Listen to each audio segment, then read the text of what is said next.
In today's video, I'll teach you how to log in Tokopedia account. First of all, launch open any browser of your choice. You can see over here I've opened Google Chrome.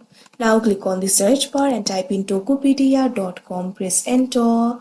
Now you'll be led to the official website of Tokopedia. So if you want to log into your account, it is actually very simple. For that, click on this option login that you can see on the screen. Now once you do that, you can see over here you'll be able to log into your account. You can either enter your phone number or email, or you can also scan the QR code if you want. If you want to see other methods, click on this option other methods. Now simply choose the method that you would like to use in order to log into your account. Here I'm just going to log in with Google.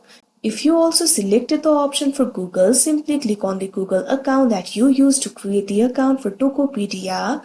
After you do that, wait for a while. Now you can see over here you'll easily be logged into your account. So that is how you log in Tokopedia account. I hope you found this video helpful. Thank you for watching.